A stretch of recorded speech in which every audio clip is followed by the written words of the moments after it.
నమస్తే. నేను ప్రియాంకారావు. పవన్ కళ్యాణ్ గారు గవర్నర్ గారిని కలిశారు. కలిసి వాళ్ళ మధ్య ఒక విషయం మీద చర్చ నడుస్తోంది. ఒక విషయంలో పర్మిషన్ కోసం వెళ్లారు అని చెప్పేసి అంటున్నారు. అదేంటి అంటే కొత్త డిజిటల్ జర్నలిస్టుల చట్టాన్ని ఏమైనా తీసుకురాబోతున్నారా? ఏదైతే జర్నలిస్టులు ఉన్నారో వాళ్ళని కట్టడి చేసే ప్రయత్నం కోసం ఇదంతానా అనేది. రీసెంట్‌గా చూస్తే ఇటు ఏపీలో జర్నలిస్టుల అరెస్టులు జరిగాయి. మరి దీన్ని బేస్ చేసుకొని అసలు బయట నుండి వస్తున్న ప్రశ్న ఏంటి అంటే, జర్నలిస్టులని అరెస్ట్ చేయడం అనేది ఎంతవరకు సరైంది అని. మరి దీని మీద మాట్లాడదాం. మనతో పాటు సీనియర్ జర్నలిస్ట్ సిఎస్ రావు గారు ఉన్నారు. ఆయన్ని అడుగుదాం. నమస్కారం సార్. నమస్తే. సార్, ఫస్ట్ క్వశ్చన్, జర్నలిస్టులని అరెస్ట్ చేయడం సరైన విధానమా? సెకండ్ క్వశ్చన్, పవన్ కళ్యాణ్ గారు గవర్నర్ గారిని కలిశారు అంటే ఇప్పుడు కొత్తగా డిజిటల్ చట్టాన్ని తీసుకురాబోతున్నారు. ఇది జర్నలిస్టులని అందరినీ కూడా మీడియాని కట్టడి చేసేందుకే అని చెప్పేసి అంటున్నారు. మీరేమంటారు? ఒకటేంటంటే ఆంధ్రప్రదేశ్లో ఏ రాష్ట్రంలో లేనటువంటి విధమైనటువంటి వాతావరణం కనిపిస్తుంది అక్కడ.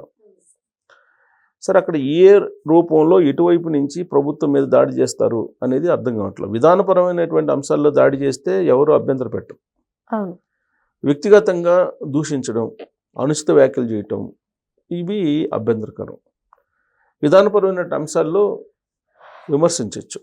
ప్రభుత్వం ఏదైనా సరే ఒక విధానపరమైన నిర్ణయం తీసుకున్నప్పుడు దాంట్లో లోటుపాట్లను ఎత్తి చూపటం, లేదంటే దానివల్ల వచ్చేటువంటి పర్యవసానాలు ఏంటి, నష్టాలు ఏంటి, వీటన్నిటి మీద విశ్లేషించడంలో ఎలాంటి అభ్యంతరం లేదు.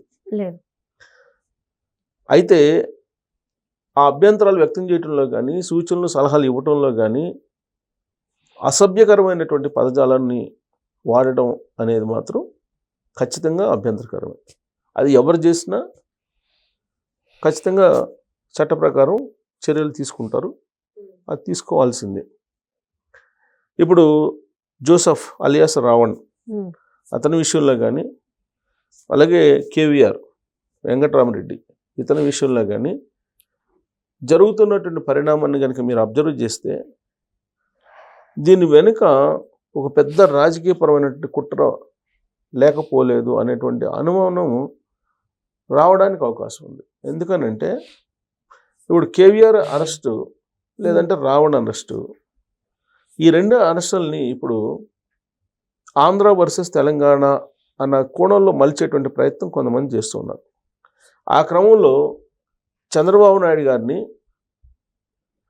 అనుచితమైనటువంటి వ్యాఖ్యలతోటి, వ్యక్తిగతమైనటువంటి దూషణలతోటి కొంతమంది జర్నలిస్టులు మాట్లాడుతూ ఉన్నారు. ఆ వీడియోలు సోషల్ మీడియాలో ఉన్నాయి. ఒక రాష్ట్ర ముఖ్యమంత్రిని, సరే ముఖ్యమంత్రి అయినా కాకపోయినా ఒక సీనియర్ పొలిటీషియన్ని ఆ విధమైనటువంటి మాటలు మాట్లాడచ్చా? జర్నలిస్టులు మేము అని చెప్తారు, మేము సీనియర్ జర్నలిస్టులు అని చెప్తారు. కోర్స్ సీనియర్ జర్నలిస్టులు అయితే అయి ఉండొచ్చు. ఇప్పుడు నేను కూడా 30 సంవత్సరాల నుంచి ఉన్నా. మరి నేను నోటికి ఏది ఇస్తే అది మాట్లాడితే వ్యక్తిగతంగా లేదంటే దూషణలు చేస్తూ బూతులు మాట్లాడుతూ ఉంటే కేసులు పెట్టకుండా ఉంటారా? అసలు ఏమీ మాట్లాడకుండా కేవలం విశ్లేషణ ఇచ్చినందుకు, జరిగినటువంటి అంశం మీద పొలిటికల్ విశ్లేషణ చేసినందుకే నా మీద కేసు పెట్టారు. 2024 ఎన్నికలకు ముందు నా ఇంటికి పోలీసులను పంపించారు ఆ రోజు ఉన్నటువంటి గవర్నమెంట్. ఇవాళ బూతులు తిడుతుంటే కేసులు పెట్టారు. మరి బూతులు తిడుతున్నా కేసులు పెట్టద్దు అని చెప్పి చెప్పదలుచుకున్నారా ఈ సీనియర్ జర్నలిస్టులు అని చెప్పుకునేటువంటి వాళ్ళు? లేదు, అనుచిత వ్యాఖ్యలు చెయ్యొచ్చు, నోటికి ఏదొస్తే అది మాట్లాడచ్చు, సభ్య సమాజం వినకూడనటువంటి పదాలను కూడా వాడచ్చు అని చెప్పి చెప్పదలుచుకున్నారా వీళ్ళు? అదన్నా చెప్పాలి.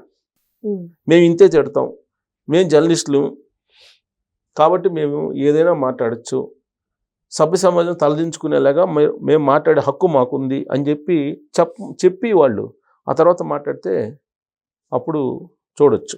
కానీ వాళ్ళు ఏం చేస్తున్నారు? మీడియా ముందుకు వచ్చి, కెమెరా ముందుకు వచ్చి ఇష్టానుసారంగా మాట్లాడుతున్నారు. చంద్రబాబు నాయుడు గారిని ఒక పెద్ద ఆయన జర్నలిస్టు మాట్లాడుతున్నారు. అది కరెక్టేనా? ఆయనకి దాదాపు 40-50 సంవత్సరాల ఎక్స్పీరియన్స్ ఉంది ఆయనకి. ఇప్పుడు ఆయన అంటే గౌరవం, తెలంగాణ ఉద్యమకారుడు అని అంటారు. కోర్స్ తెలంగాణ ఉద్యమకారుడికి ఉన్నటువంటి హోదా మీకు అనుభవించేశారు. ఇప్పుడు మీరు చంద్రబాబు నాయుడు గారిని దూషించడం వల్ల ఏం ఆశిస్తున్నారు? ఇప్పుడు ఇండైరెక్ట్గా కేసీఆర్ గారికి ఆ సెంటిమెంట్ని ఏదో రేపి మళ్ళీ రాబోయే రోజుల్లో అధికారంలో తీసుకొచ్చేటువంటి ప్రయత్నం జరుగుతుందనేది వాళ్ళ మాటలను బట్టి అర్థమవుతుంది.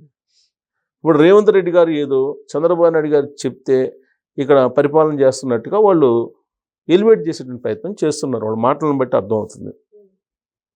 అక్కడి నుంచి చంద్రబాబు నాయుడు గారు ఏదో రేవంత్ రెడ్డి గారికి ఫోన్ చేసి మా పోలీసులను పంపిస్తాను, అక్కడి నుంచి వాళ్ళని పట్టుకొస్తారు, నువ్వు కాముగుండు అని చెప్పి చెబితే రేవంత్ రెడ్డి గారు కాముగుంటే చంద్రబాబు నాయుడు గారి పోలీసులు వచ్చేసి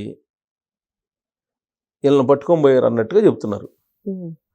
ఒక జర్నలిస్టులుగా 40 సంవత్సరాల పాటు ఉన్న ఆయన, 40 సంవత్సరాలు 50 సంవత్సరాల పాటు ఉన్న ఆయన, ఒక ముఖ్యమంత్రి ఆదేశిస్తే పోలీసులు వస్తారు ఆ జర్నలిస్టులను పట్టుకోవడానికి? అందుట్లో కేవీఆర్ లాంటి వాళ్ళని లేదంటే రావణ్ లాంటి వాళ్ళని పట్టుకోపోవడానికి ముఖ్యమంత్రి చంద్రబాబు నాయుడు గారు చెప్పాలా?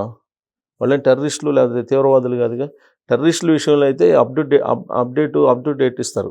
ఇవి సాధారణంగా ఎవరైనా కేసులు పెట్టినప్పుడు వచ్చి ప్రాసెస్ ప్రకారం అరెస్టులు జరిగిపోతూ ఉంటాయి. ఇప్పుడు ఇక్కడ జరిగింది ఏంటి? పవన్ కళ్యాణ్ గారిని అనుచితంగా దూషించారు రావణ్ అనే అతను, అలాగే కేవీఆర్. వీళ్ళిద్దరి మీద కేసులు పెట్టారు, అవునా? ఇప్పుడు చంద్రబాబు నాయుడు గారి మీద కేవీఆర్ చేసినట్టున్నారు. రావణ్ అనే అతను అదే పనిగా పవన్ కళ్యాణ్ గారిని దూషిస్తూ మాట్లాడారు. ఇప్పుడు వీళ్ళు ఏం మాట్లాడినా కామ్గా ఉండాలి అని చెప్పేసి అనుకుంటున్నారా వీళ్ళు? ఇప్పుడు వాళ్ళు మాట్లాడినట్టు మాటలు విని బాధపడ్డా, కోపపడ్డా, ఆక్రోశంతో కేసులు పెట్టారు జన సైనికులు. మరి జన సైనికులు కేసు పెట్టినప్పుడు పోలీసులు యాక్షన్ తీసుకోవాలి కదా. అది చంద్రబాబు నాయుడు గారు చెప్పి తీసుకుంటారా ఈ కేసులన్నీ? కాదు కదా. డ్యూ కోర్సులో అయిపోతాయి ఇవన్నీ కూడా. ఇది ఆ జర్నలిస్టులకు కూడా తెలుసా మాట్లాడేటువంటి వాళ్ళకి. కానీ వాళ్ళు ఎందుకు మాట్లాడుతున్నారంటే ఫామ్ హౌస్లో కూర్చున్నటువంటి కేసీఆర్ గారికి ఎంతో కొంత బూస్టప్ ఇవ్వాలి రాబోయే రోజుల్లో. చంద్రబాబు నాయుడు గారిని ఒక బూచిగా చూపించి తెలంగాణలో ఎంతో కొంత బెనిఫిట్ పొందాలి అనేటువంటి ఒక ఆలోచన కనిపిస్తుంది వాళ్ళ మాటల్లో. అది సాధ్యం కాదు. ఎందుకంటే 2014లో రాష్ట్రం విడిపోయింది. 2 రాష్ట్రాలు ఏర్పడి కూడా 10 సంవత్సరాలు 12 సంవత్సరాలు అయిపోతుంది. ఈ 12 సంవత్సరాల్లో తెలంగాణలో ఏం జరిగింది అనేది మాట్లాడాలి ఈ జర్నలిస్టులు. తెలంగాణలో నిరుద్యోగం ఎందుకు ఉంది ఆంధ్రప్రదేశ్ కంటే కూడా ఆ డేటా తీసుకొని మాట్లాడాలి. నీళ్లు నిధుల నియామకాల కోసం పోరాడాం కదా, మరి నీళ్లు నిధుల నియామకాలు వస్తున్నాయా దాని గురించి మాట్లాడాలి. లేదు నిరుద్యోగం గురించి మాట్లాడాలి, లేదు పేపర్ లీకేజీల గురించి మాట్లాడాలి. గత 10 సంవత్సరాల్లో కేసీఆర్ గారి ప్రభుత్వం ఏం చేసింది తెలంగాణ సమాజానికి, ఇప్పుడు రేవంత్ రెడ్డి గారి ప్రభుత్వం ఏం చేస్తుంది తెలంగాణ సమాజానికి అనేది మాట్లాడాలి. అంతే తప్ప చంద్రబాబు నాయుడు గారిది అది నాకారు ఇది నాకారు అని చెప్పి రకరకాలుగా మాట్లాడుతూ ఉంటే అది సభ్య సమాజం వినటానికి కూడా బాగలేదు. ఒక బాధ్యతాయుతమైనటువంటి జర్నలిస్టులుగా ఉంటూ నా ఇష్టం వచ్చినట్టు మాట్లాడతాను అని అంటే అది సమాజం ఒప్పుకోదు. ఇప్పుడు జరిగింది ఏంది వీళ్ళిద్దరి విషయంలో? ఇప్పుడు వీళ్ళని అరెస్ట్ చేయాలా పని లేదా? దీనికంటే సోషల్ మీడియా కంటే సపరేట్గా చట్టం ఏం లేదు. సుప్రీంకోర్టు ఏం చెప్పింది? సోషల్ మీడియాలో వచ్చినటువంటి న్యూస్ మీద మీరు సీరియస్గా మీరు చర్యలు తీసుకోవద్దు అని చెప్పింది. అందుకే ఇప్పుడు ఏం చేశారు? ఖచ్చితంగా ఒక ఆర్డినెన్స్ తీసుకొచ్చి, ఒక ప్రత్యేకమైన చట్టం తీసుకొచ్చి ఎవరైతే వ్యక్తిగతమైన దూషణలు చేస్తున్నారో, ఎవరైతే అసభ్య పదజాలను ఉపయోగిస్తున్నారో, ఎవరైతే అన్పార్లమెంటరీ వర్డ్స్ను ఉపయోగించి సభ్య సమాజం తలదించుకునేలాగా పదాలను ఉపయోగిస్తున్నారు, వాళ్ళ మీద చర్యలు తీసుకోవడానికి ఒక ఆర్డినెన్స్ వస్తే ఎలా ఉంటుంది అనే దాని మీద చర్చించడానికి గవర్నర్ని పవన్ కళ్యాణ్ గారు కలిశారని చెప్పేసి నిన్న తెలుస్తుంది. ఎందుకంటే అక్కడ ఉన్నటువంటి గవర్నర్ కూడా ఆల్రెడీ ఇంతకుముందు సుప్రీంకోర్టులో జడ్జిగా చేసిన ఆయనకు అనుభవం ఉంటుంది. సో ఆ కారణం చేత దీన్ని కట్టడి చేయకపోతే రాబోయే రోజుల్లో ఇంకా ఇబ్బంది పడేటువంటి పరిస్థితి. ఎందుకంటే ఆర్టిఫిషియల్ ఇంటెలిజెన్స్ వచ్చేసింది. రేపు రాబోయే రోజుల్లో నెక్స్ట్ లెవెల్కి వెళ్ళిపోయి ఏదైనా చేయగలరు, నకిలీ వీడియోలతోటిగా ఏదైనా చేయగలరు.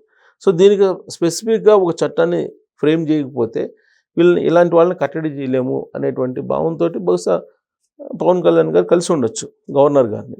కాకపోతే ఈ అరెస్ట్ని ఎవరైతే ఖండిస్తున్నారో అరెస్టుల్ని, ఇప్పుడు తెలంగాణ జర్నలిస్టుని మీరు ఎట్లా అరెస్ట్ చేస్తారు, మీకు ఎక్కడ అధికారం ఉందని చెప్పి అడుగుతున్నారు. ఈ భారతదేశంలో ఏ రాష్ట్ర పోలీస్ అయినా ఆ రాష్ట్రానికి వెళ్ళొచ్చు.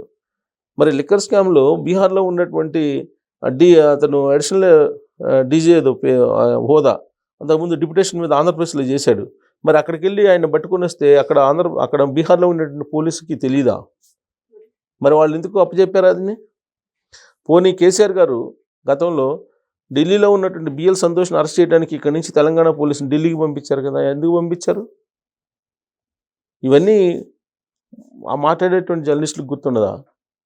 వాళ్ళు అసలు ఎలా ఉందంటే వాళ్ళ మాటలు, అసలు ఆంధ్రోడికి ఇక్కడ ఏం పని, వెళ్ళిపోవాలి, ఆంధ్ర పోలీసు ఇక్కడ రాకూడదు, ఆంధ్రోడు ఇక్కడ రాకూడదు, ఆంధ్రోళ్ళు ఎవరు కనిపించకూడదు అన్నట్టుగా మాట్లాడుతున్నారు. ఇదేదో ఒక సపరేట్గా దేశం, ఇది రాష్ట్రం కాదు, భారతదేశంలో ఒక భాగం కాదు అన్నట్టుగా మాట్లాడుతున్నారు. ఇది మంచిది కాదు, తెలంగాణ సమాజానికి, తెలంగాణ రాష్ట్రానికే మంచిది కాదు ఇది. సో ఇది కొంచెం ఆలోచించాలి. ఎవరైనా సరే జర్నలిస్టులు అనేవాళ్ళు ఆలోచించాలి. మాట్లాడేటువంటి మాటలు, వాడేటువంటి పదజాలం గమనించి వీళ్ళు ఎందుకు మాట్లాడుతున్నారు, వీళ్ళ మాటల వెనుకున్నట్టు హిడెన్ ఎజెండా ఏంటనేది అబ్జర్వ్ చేయాలి సమాజం.